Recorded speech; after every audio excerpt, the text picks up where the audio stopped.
Real estate is about freedom, choice freedom, time freedom, and money freedom, and the impact you can make with that freedom. But it doesn't come without cost.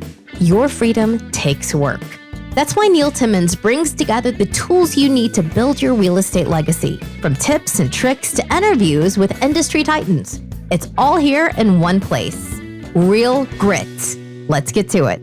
What if I told you can make 20 times the return of a single family fix and flip on your next big deal? Well, it's actually possible. It's possible inside the world of commercial real estate. Say, I'm inviting you to this free challenge. It starts August 15th. It's totally free. It's a 5-day challenge where I'm going to take you and deep dive into the world of commercial real estate, more specifically, capital multiplier properties, what that is, how we identify them. I'm going to show you how to identify them, how to evaluate them, and how to lock them up risk-free. I'm going to give you all the paperwork to do it. It's totally free. You can sign up to join us at www.20xprofitchallenge.com/real grit.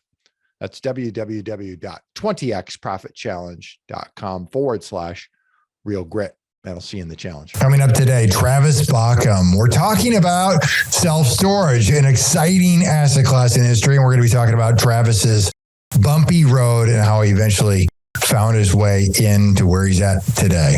Coming right up, Travis Baucom. Hey, welcome to Real Grit. I got Travis Baucom here with me. I'm excited to talk to him. Travis, how are you? I'm doing great. Looking forward to it. I'm glad to have you here. Say, we all got started in real estate. How in the world did you enter into this industry? Yeah, I actually I had a job selling insulation, like fiberglass insulation, and in 2009. And instead of getting fired in the construction industry, I was somehow I kept that job. But my boss was like, "You got to go find every possible job out there." And so I discovered a whole bunch of house flippers flipping houses. Yeah. I ended up taking them out to lunch on the company's time, going, "How do you do this? How do you buying things? How are you doing this?" And they led me to read a whole bunch of books. And those books, read some other books, and then didn't really do anything for two or 3 years. And then my first house I bought was a HUD home, and I had rented it out before my mortgage was due, which is good because I didn't really have any more money I didn't have the money to pay for the mortgage. So the tenants paid it, thankfully. And that was kind of how we got started. My wife was a little nervous at the time, but then she ended up bragging to her mom about what I did. And she was just kind of let me take the reins, and we ended up buying, tons of houses over it. So yeah.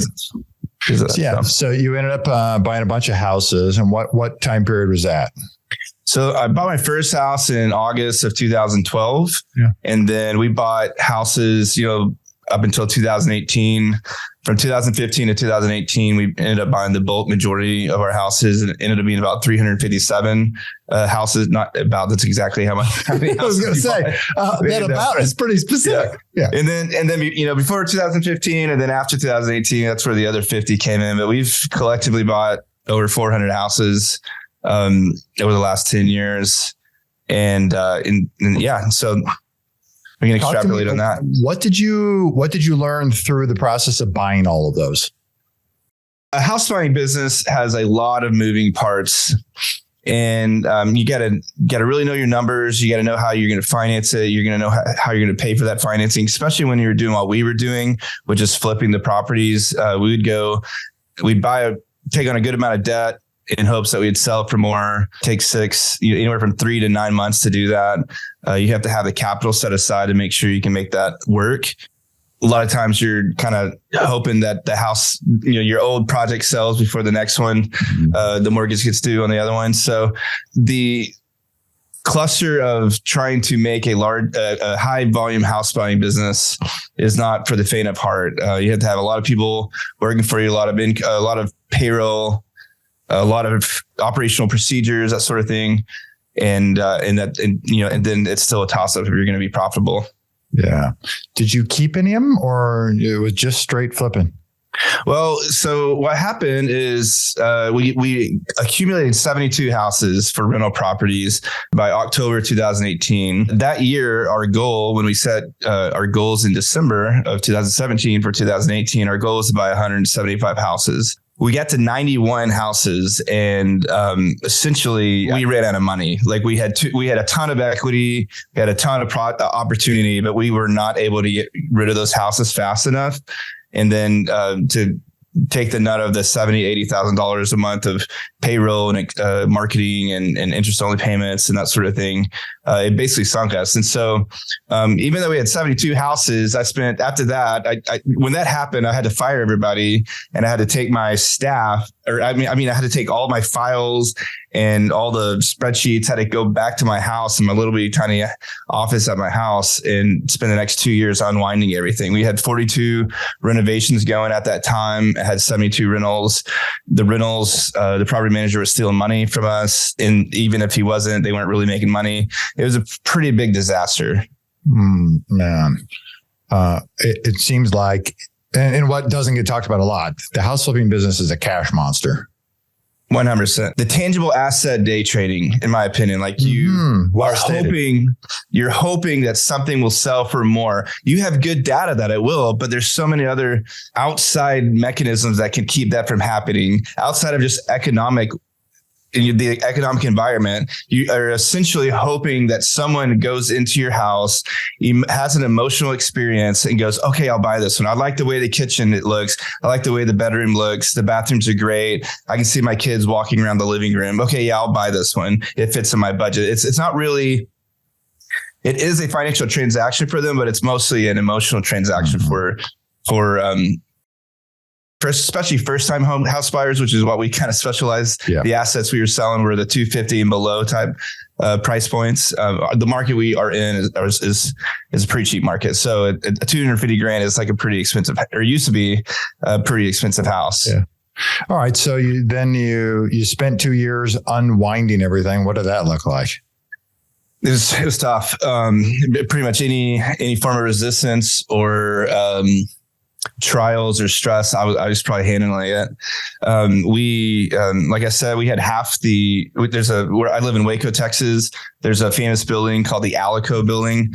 You can Google it and see how pretty it is. It was built. It was actually at one point the tallest building west of the Mississippi. We had half the 12th floor of that building, and it was great. We could bring a private investor, someone who wanted to like lend us money, and they would just see all the stuff we have. They'd see the views we have, and it was an easy sell. But I had to terminate that lease. Thankfully, they let me out of it, and then I brought everything home. I think they kept 8 desks. Like y'all can keep them. Y'all can use it for the next people want to move in, or sell them, and that could be part of my rent. It was a tough time. It was primarily the first few months were the toughest because we were bleeding cash like nobody's business. I essentially had every minute of my schedule every week booked, and there was, we had 5 crews. We were trying to knock 42 renovations out that were all over the place. We had sometimes houses like 5 to 8 hours away. Texas is a big state. Yeah. We were buying, if we could find a deal, we were buying it regardless if we knew how to, which is a terrible idea, but we would buy it regardless if we had crews that could finish it. We were like, well, we'll just, aim first and shoot first and aim second, basically. Yeah. That's a good recipe for a complete disaster. Sure. So, but yeah, we got real tight on money, personally and professionally. And, thankfully we had some really good banking relationships. None of our private investors or our bankers ever took a hickey. They got paid their interest payments. They got paid all of that stuff as I had committed and agreed to when I signed the loan agreements. It just came out a little differently than, we all had hoped. So. Sure. All right. So fast forward 2 years, you dig yourself, you're out of the hole. Now what?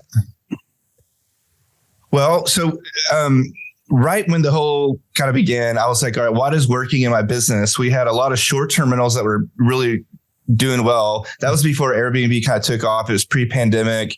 It was still kind of like a very wild west of an asset class. No bank was really excited to lend on it. We had a bank that was willing to lend on it. We bought up a whole bunch of lots before everything fell apart, all in a really strategic area of the town I live in. We were essentially trying to move towards that, primarily because I had set some principles in my life when everything fell apart that if I'm going to invest in something, it needs to be making money every day, every week, or every month. And short-term rentals at the time, or Airbnbs at the time, or in general do that. They make money every day or every week or every month. So it sounded like a great idea. We had 7 of them at the time. We converted 4 of our rental properties to Airbnb. So we had a total of 11, and we were doing well. I'd flip a house, pay a banker, flip another house, pay a private lender, and we get through that. And then halfway through that, it was October 2018. March 2020 comes. I'm almost out of it. We have 11 houses left out of the 103 or however many, 72 plus 40, 42 renovations. And as we all know, the pandemic hit. And I watched $81,000 of booked earnings for 2 months, just literally go from 81,000 to $0. And I just remember being on my back patio being like, I don't think I can get out of this one. I just got out of the 2018 one. Like, well, how am I? And so thankfully I'd been, because of the situation I was in, I was talking to my banker quite a bit, and he was like, we're going to make sure that he's like, just keep talking to us. We're gonna make sure you get out of this. And so, as I was navigating that situation, I realized that short-term rentals, or what you could say, or another way to say them, hospitality assets are great cash flow, $1,000, $2,000, sometimes $3,000 or $4,000 net cash flow per house every month. That's really great. But when there's a pandemic or a slowdown or whatever, that is the first asset. If you look at hotels and look at lodging, that is the first asset to crash. The last asset to crash, if it even crashes, is self-storage and industrial. So I texted a buddy of mine who is well connected. He's been podcasting for over 10 years. I was like, who do I need to know that's in the self-storage space? And he referred to me, or he referred 2 people to me, and I called those guys. One of them owned a book. I then went to Amazon and bought all the other books that there was 3 books. There's not a lot of books on self-storage. Right. And I read all of those, and I was like, I think this would be a good hedge. I was still in love with the Airbnbs, even though we had just gotten pummeled. And I was like, but I think I can hedge with the storage. And if I have Airbnb, short-term rentals, and then storage, that's a good way to make sure that I'm never going to experience what I just experienced over the last 2 years. Yeah. Wow. All right. So then you're going to deep dive into self-storage. What do you do then? So after reading all the books, I started driving around. We were, all my family, my kids, my wife, were at our 2,000 square foot house, and I was getting kind of cabin fever. So I just jumped in the truck, drove to all the outskirt towns of Waco, and I just wrote down storage addresses, names, et cetera, et cetera. And then I started sending them letters, and I thought I was going to, by the end of this, I'll have 4 or 5 of these, and no one called me. 0 people called me. Then I was like, well, I'll just try in Waco. I called every owner in Waco, and no one wanted to sell. And I was like, okay, no one's wanting to sell these suckers. Why? It's a sign. Why are people not wanting to sell these facilities? And so I was like, man, this has got to be something really good, or there's something I don't know yet. And so that's essentially what I did. And then slowly I grew a relationship with brokers, that sort of thing. I was still doing the Airbnb thing. I was still flipping a house occasionally, just because we needed to live on the income. And and then at the end, I think it was late 2020 is when I bought my first facility.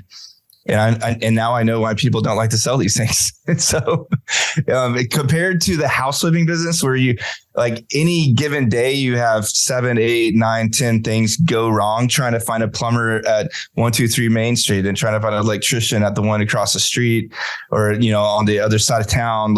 It's impossible. Whereas storage, it's everyone is paying such a little amount. And one of the strategies is to get them to pay through ACH or credit card, auto debit, that they don't even think about it. If they're paying $35 to $130 a month, that's almost like a gym membership. And the whole reason, the whole reason Crunch Fitness and Planet Fitness and all those other gyms do so well, they can have 7,500 members, but you go into a Crunch Fitness and there's 30 people in there. Right. It's because people have forgotten that they had it, or they actually ended up needing it for a long time.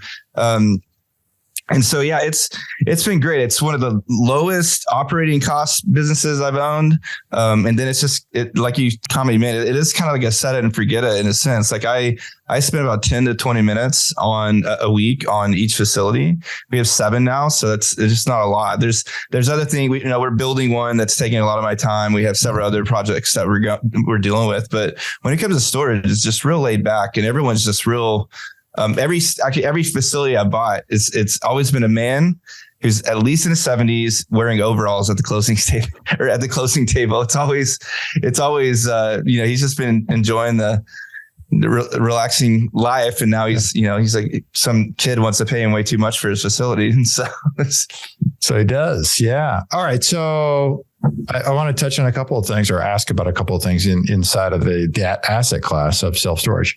Let's start first before we get into the management side. How do you find these things? So on the front end of this, the funnel, if you will, how do you find these things that you bought?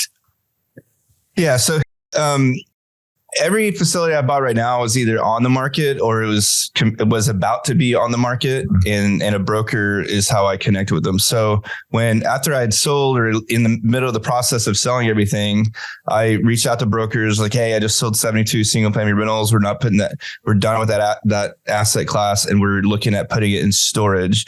I need help on figuring out how to underwrite this thing. Can you help me?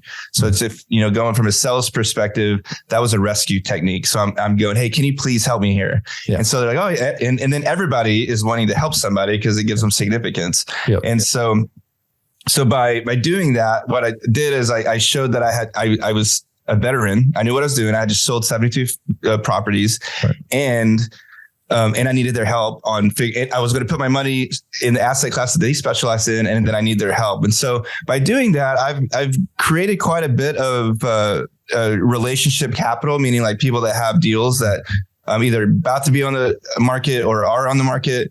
Calling those guys, like, through phone, just with a phone call, they tend to be pretty open about like, well, we feel like this is going to happen and this is going to happen. And this is kind of where we think this is moving.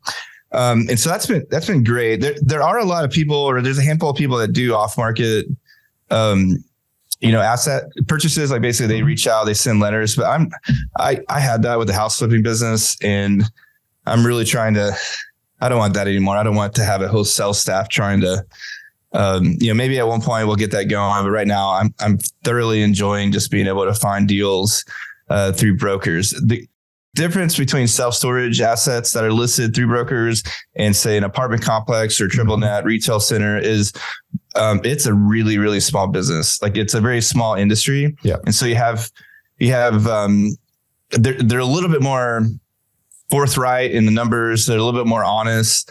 They realize that it's not, with an apartment complex, there's a lot of ambiguity. So you put granite countertops in, you get $200 more a unit, or do you only get $100 a unit? Well, we're talking about metal and concrete.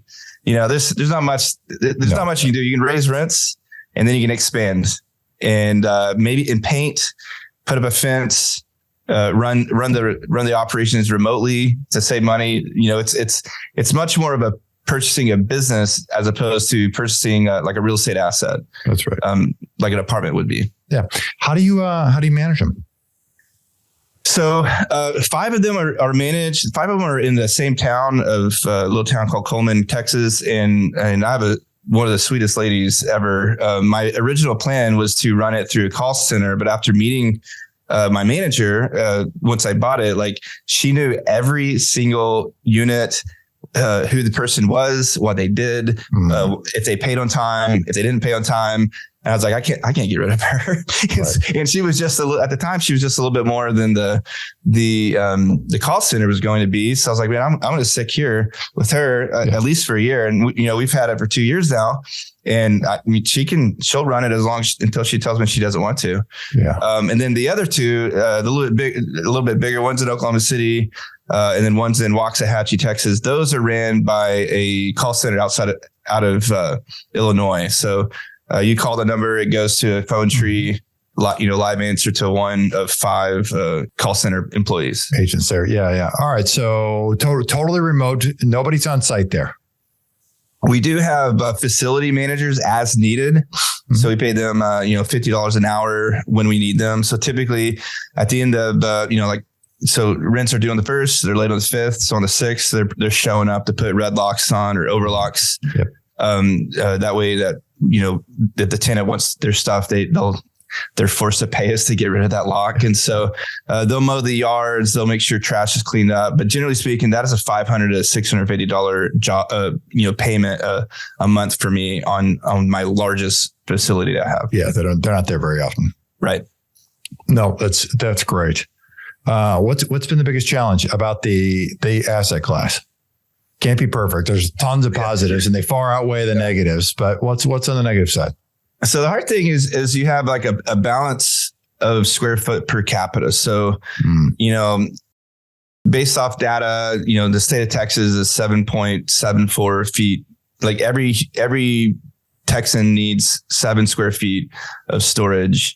And so a lot of these facilities are owned by mom and pops or just guys that know how to put metal together. They're like metal fabricators. Yeah. So they'll just put a facility right next to you. Now you have to compete with another 100 units. Right. And they were doing it their own self, like they were fabricating, or they bought the steel, they put it up themselves. So they're building at $30-$35 a foot, where like for me to build, I'm looking at 45 to 50. And then, I'm trying to drive revenue, right? I'm like, okay, well, like everyone, we're at 92%. Kind of general rule of thumb is if you're above 90%, you need to raise rents. If you're below 90%, you need to increase your advertising or your marketing. Mm-hmm. And that 90% is kind of the equilibrium. 85% is what the bank considers stabilized. So you're always wanting to push it just a little bit more. Yep. But when you're in a declining population market, which is dangerous for storage because for sure less people, and then you have some guy or a guy that doesn't know any better, maybe he's just trying to, because he's bored, like he adds another 100 units to the marketplace. That's pretty painful. Some of the way you hedge against that is you buy all the land in the city, and if you can't do that, it was a joke. Some of the way that you hedge for that is just make sure you're buying in a market that has a lot of population growth. And so if there's industry and if there are jobs and there are attractions to move into that area, you're always going to have demand for storage. Yeah. Tell me what's your team look like? What's the structure look like? So I had 9 employees with the house flipping business, and I am not an integrator. There's 2 types of business owners. There's a visionary and an integrator. I'm a massive visionary. I can tell you where I want to go, and I take huge action so I can try to get there. But I want to have a lot more failures than not. An integrator is really good at dealing with employees, dealing with procedures and operations, that sort of thing. When I got into storage, I wanted an operations light business. I knew that it was very basic. There wasn't any plumbing. There's sometimes electrical, sometimes HVAC, but most of the time not.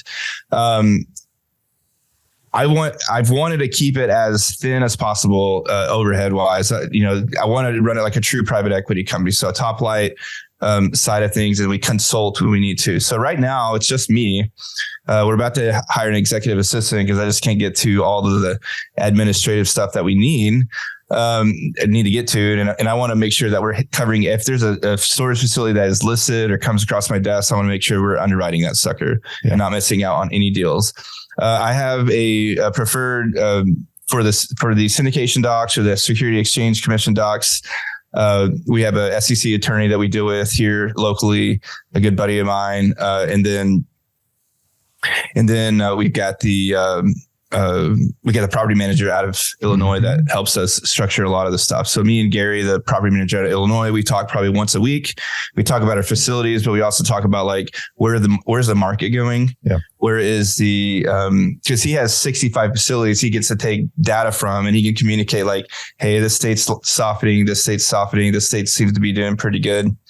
But that's about it. Is again, I want it as top light as possible. I want to make a business that offers me the most freedom I can get, so I can go mountain biking. Typically on Fridays, which is when we're recording this, I'm mountain biking. I just take the entire day off and I go mountain biking for a few hours and do other things. Dude, that's amazing. Well, I appreciate you getting this in the schedule here. Yeah, honored. I'm honored though. I look forward. This is great. Yeah. All right. So, light on the employment side. I know a whole bunch of people who, from the single family space would love to hear that there's an actual asset class and that's out there that doesn't require a whole bunch of bodies to be able to get this thing to run. Right. Talk to me about, you've got a capital business. I guess what else are you involved in? And then I want to talk about, where you're headed this year. Yeah. So I've got the private equity company, Balcomie Capital.com. It's BALCOMIE Capital. And that's essentially if you're a doctor, attorney or something, you want to invest in real estate, but you don't want to learn how to do it, you don't have time to do it, then you would invest with me. And then that company is slated to do $40 million of acquisitions or development this year. We are breaking ground on our first new construction or our first development of a 3-story climate control Class A best in class facility in Georgetown, Texas, which is it's a subdivision of Austin, Texas. Yeah. Georgetown's grown like 35% in the last 5 years. A healthy growth is 2% a year. So should have grown 10%. Yeah. Grew 35%. That city, from personal knowledge, does not like storage facilities, and to get one permitted is incredibly hard. I've been working on this for 18 months, and I'm finally getting to. We filed for permits, should have them within a week or two, hopefully. And so we're doing that. That's a $15 million project. When we're done, when it's stabilized, it should be. If we have a 5-year stabilization. 5 years stabilized value of $31 million. And that's at a 6 cap. Which is a little aggressive for guys like us who are still borrowing money from local banks. But for more than likely, that will be a REIT that buys that, and they're buying property based off SOFR plus 100 basis points, which that would be a 5 cap right now, based off where that index is. Yep. And then, that's Q1's purchase. And then we just need a couple. Q2, Q3, Q4 will not be new construction. We'll be buying existing assets. Hopefully, as we were talking offline, It's going to be hard to buy when you're borrowing money at 8.5%, 9% on a 20-year note or 25-year note. It's going to be hard to, it's going to be challenging to get these deals done from these older owners who want their nest egg from their retirement. Yeah. In addition to that, we have it's called House to Empire. It's basically, I know right now there are a ton of house flippers who thought they could sell a house for $300 and that sucker's listed $260 and it's just sitting on the market. Yeah. There is hope for you. You can get out of that business. Once you get out of that business and you get out of that basically hamster wheel of hell, you can go to housetoempire.com, and it's basically a coaching program where we will take you on and we will teach you how to buy a mobile home park, apartment complex, or my specialty self-storage. And then we will actually partner with you to do those deals. You get to use my balance sheet. You get to use my property management team. You get to use my attorney. It's a pretty strict requirement. We only take 10 students a year. It's really not a coaching program. And it's really not a coaching program in the sense of like, I want to have 200, 300 people. I really want to have 10 new ambitious partners who are wanting to go buy mobile home parks or storage facilities. That's great. We'll make sure we get all the links put below in the show notes for anybody to be able to find that. Let's do this. I want to move on to the final segment, what I call 4-4 impact. What's your favorite quote? Yeah, I would say it's not really a quote. It's I actually pulled it up earlier. It's when everything was falling apart, everything that happened, no matter what it was, I felt like this. Okay, this is going to destroy me. I thought I could make it through, but this is going to take me out.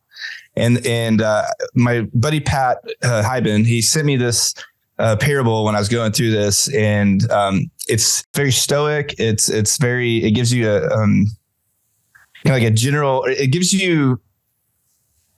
It helps you put everything in perspective.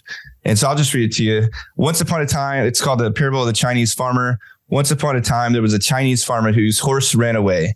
That evening, all of his neighbors came around to commiserate. They said, "We are so sorry to hear your horse has run away. This is most unfortunate." Then the farmer said, "Maybe." The next day, the horse came back bringing 7 wild horses with it. And in the evening, everybody came back and said, "Oh, isn't that lucky? What a great turn of events. You now have 8 horses." The farmer again said, "Maybe." The following day, his son tried to break one of the horses, and while riding it, he was thrown and broke his leg. The neighbors then said, "Oh dear, that's too bad." And the farmer responded, "Maybe." The next day, the conscription officers or the military officers came around to conscript people into the army, and they rejected his son because he had a broken leg. Again, all the neighbors came around and said, "Isn't that great? You were so lucky." And he said, "Maybe." The whole process of nature is an integrated process of immense complexity, and it's really impossible to tell whether anything that happens in it is good or bad, because you never know what will be the consequence of the misfortune, or you never know what will be the consequence of the good fortune. And so for me, I can give you a lot of like really, really scary experiences that happened in 2018 and 19. But then I look back, I'm like, I'm so glad those things happened, because now I structure my partnership agreements this way that help me make more money and give me control, as opposed to what I was in before. Now I don't buy these types of assets because there's a reason why a house is still in 2008 or 17. You can buy 5 houses in a certain area zip code for $5,000 each. Yeah. There's a reason. It's just no one wants them. They're not worth it. They're just a big headache. And I know that now, but I didn't. And so I had to go through those things. Yeah. Yeah. That's incredible. What do you think holds most investors back from hitting their personal next level? I would say fear and limited beliefs. When I did my first syndication, I honestly structured it as I structured the purchase agreement in a way to not need any partners and also not need any cash from me. So I basically put, I think it was like $500,000 into the like repair amendment, and then my down payment was $500,000 too. So I was like thinking that I would, and I even talked to the banker. He goes, "Yeah, we can do that. Don't worry about it." And then like it's supposed to close December 30th. On December 21st, he goes, "Hey, we need $500,000 from you." And I freaked out. I called my business coach, and I'm like, "I don't know what to do. I don't have it." And like, this is a really good deal. And he goes, "Just raise it."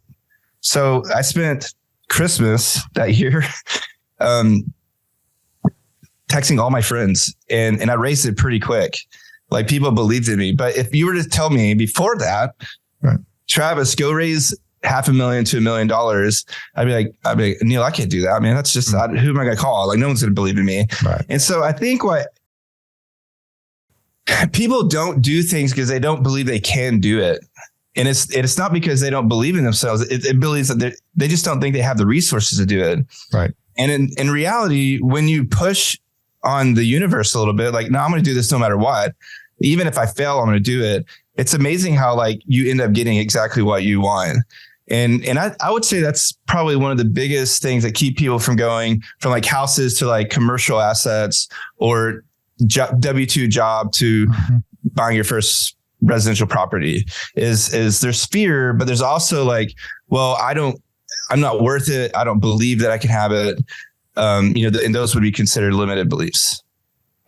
A lot of times it's not until you have no other choice do you just burst through that, that made up barrier that was somehow in your mind, and then achieve it.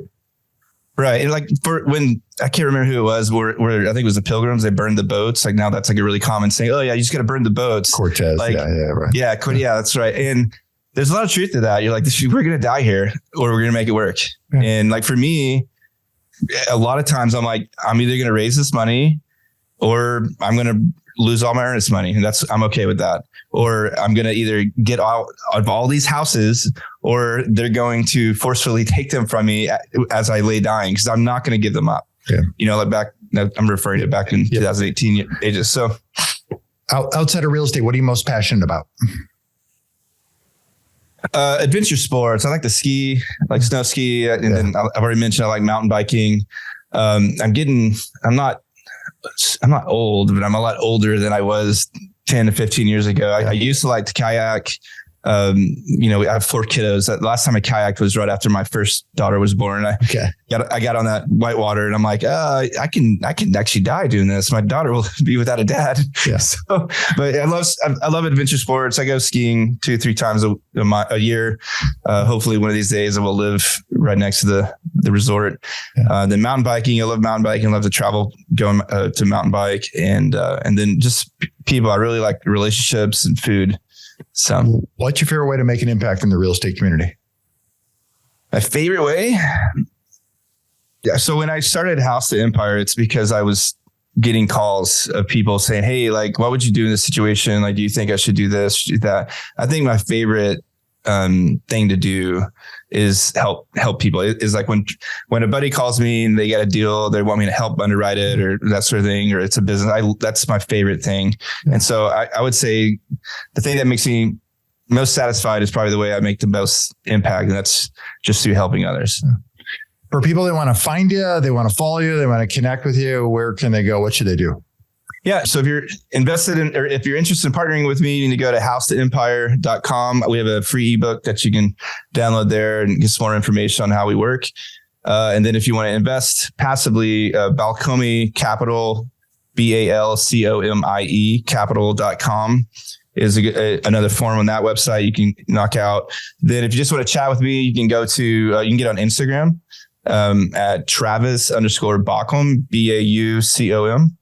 And that's pretty much it. Those are 3 places I hang out the most outside of a mountain. So yeah, no, that's cool. Travis, I appreciate you taking the time to connect. You've got an amazing story about how, you went from essentially like 0 to several hundred homes real quick in the flipping business. And then realized it got to a point where that business is a cash monster. Even in good times, it's a cash monster.